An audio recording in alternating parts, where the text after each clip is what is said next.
Assalamu alaikum wa rahmatullahi ta'ala wa barakatuh. Aujourd'hui, on va parler d'amour. نتكلم عن الحب. Notre monde actuel traverse une crise sans précédent.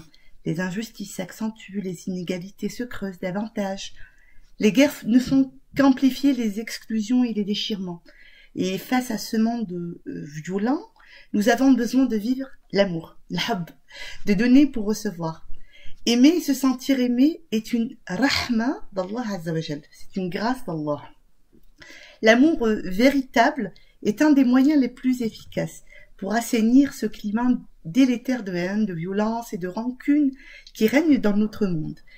Nous avons besoin de proclamer notre amour sincère, pur et désintéressé à tous ceux qui nous entourent, à nos parents, à nos épouses, à nos époux, à nos enfants, à nos proches, et à tous nos frères et sœurs en humanité.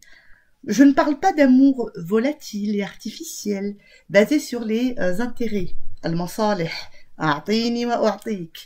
qui ne dure pas le temps d'une étincelle, mais il s'agit d'amour sincère, animé par une foi, par une éthique. S'aimer en Dieu, al-hubbu fillah, et aimer uniquement pour l'amour de Dieu.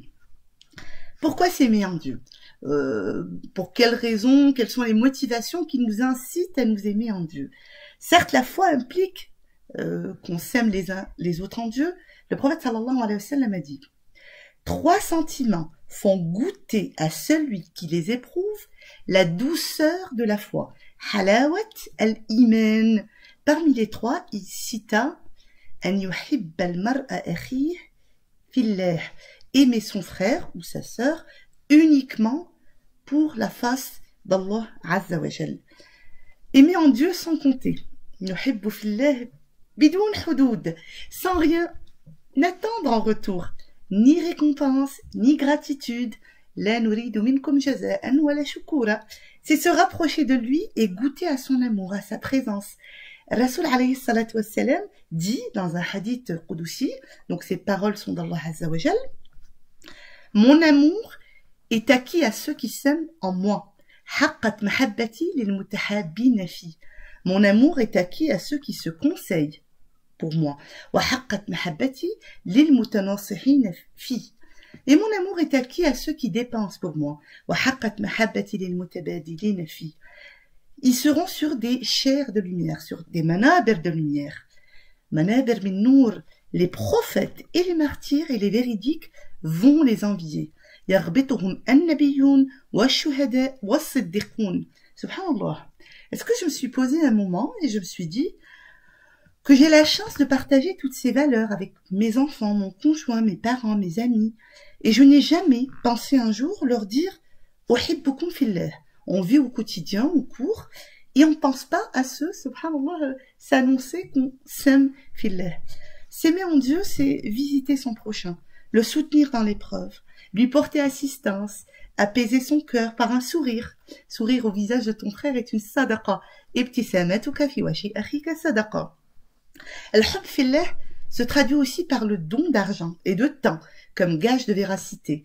Les simples actes de solidarité quotidiens ne demandent pas un grand effort, ni immense investissement, mais auprès d'Allah Azza wa Jal, ils ont une importance considérable. Al-hub fillah, ça peut se faire en écoutant l'autre, en lui ouvrant son cœur, tendre la main au désespéré, le rassurer, compatir avec le malade, soutenir l'opprimé face à l'injustice, essuyer les larmes de l'incompris, apporter la joie au cœur triste et pardonner à celui qui s'est montré injuste à notre égard, en toute humilité. Alors seulement, nous avancerons en vertu et nous gagnerons en amour, douceur, spiritualité et surtout en humanité. Rasoul alayhi salatu wassalam nous enseigne comment faire des assauts d'amour. Il dit, sallallahu alayhi wa sallam, de 2 personnes qui s'aiment en Dieu, la plus aimée de Dieu est celle qui aime le plus l'autre. Ma tahabba ithnani fillah illa kana afdaluhuma ashadduhuma hubban li sahibih. Quand on aime sans compter, on aime plus que l'autre. Il faut également prendre le temps d'apprendre ces notions-là à nos enfants et de discuter d'amour avec nos enfants et leur montrer qu'on les aime, Pas uniquement en signant les chèques et en leur achetant ce qu'ils souhaitent. Non, on verbalise cela, on les aime. Le sujet de l'amour n'est pas tabou. Il faut leur apprendre le véritable amour, notamment l'amour de soi, l'estime de soi, s'aimer soi-même, c'est s'accepter tel qu'on est, prendre soin de soi, être en paix avec soi, se respecter et ne pas se comporter n'importe comment, ni faire n'importe quoi. C'est prendre conscience de ses responsabilités, ne pas se dévaloriser. Même l'amour conjugal, est-ce qu'on en parle? Passer les premiers mois de mariage, en ce qui concerne l'amour conjugal, il commence à se dissiper, subhanallah. Rasoul alayhi salatu wassalam vouait à son épouse Aïcha un amour infini, et il ne manquait aucune occasion pour le proclamer et le lui prouver. Amr ibn al-As, un des célèbres compagnons du prophète sallallahu alayhi wa sallam, lui demanda un jour, « Ya Rasulallah, quelle est la personne que tu aimes le plus? Ahabbu an-nas ilayk » Il était certain qu'il allait lui dire « toi ». Subhanallah. Écoutez la réponse du prophète sallallahu alayhi wa sallam. Aïcha, étonné, Amr ibn al-As lui demanda « Non, mais parmi les hommes !» Subhanallah. Et Rasoul sallallahu alayhi wa sallam lui répondit « Son père, Abouha, Abu Bakr Siddiq ». Et subhanallah, au point où Amr ibn al-As se tue parce qu'il dit « J'ai eu peur que je sois le dernier de la liste ». Subhanallah. Aïcha aimait entendre le prophète sallallahu alayhi wa sallam lui manifester son amour. Elle l'interrogeait parfois. « Kayfa huwa hubbuka li » Comment est ton amour pour moi?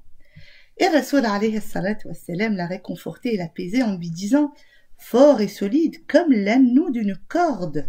Huwa kal uqda » Et puis de temps en temps, elle lui disait « Comment est l'anneau aujourd'hui?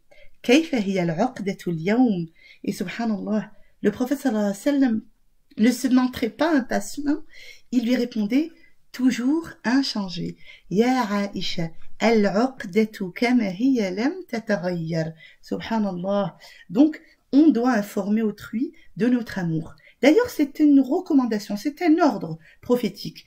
Rasoul alayhi salatu wassalam nous dit Ida ahabba ar-rajulu akhah falyukhbirhu annahu yuhibbuh. Si l'un de vous aime son frère, qu'il l'informe de cet amour. Une fois, le prophète sallallahu alayhi wa sallam était dans un groupe et un homme est passé. Une des personnes présentes dit « Ya Rasulallah, inni la uhibbu hadha ar-rajul » Ô messager d'Allah, certes, j'aime vraiment cet homme. Est-ce que tu l'as informé de cela? Non. Eh bien, le prophète sallallahu alayhi wa sallam lui demanda « Lève-toi et informe-le. Qum fa'a'limh » Il partit lui dire « Ya hadha, wallahi inni la uhibbuka fillah » que je jure par Dieu que je t'aime en Allah. Et la réponse de la personne aimée dit Ahabbaka alladhi ahbabtani fiyya. C'est ainsi qu'on doit répondre à une personne qui nous dit Uhibbukum fillah. On doit répondre Ahabbaka alladhi ahbabtani fiyya. Que celui pour qui tu m'aimes t'aime. Subhanallah. Je ne peux que vous encourager à vous avouer votre amour fillah azza wa jal. Donc, comme j'ai dit, à vos enfants, à vos époux, à vos frères, à vos sœurs, à vos amis, subhanallah. Et cet amour vous sera utile sur terre et dans l'au-delà. Dans l'au-delà, regardez la bonne annonce faite par le prophète sallallahu alayhi wa sallam. Quand un homme vint le voir et lui demanda « Que dis-tu à propos d'un homme qui a aimé des gens, ahabba qawman, sans jamais pouvoir atteindre leur niveau religieux, entre parenthèses ?»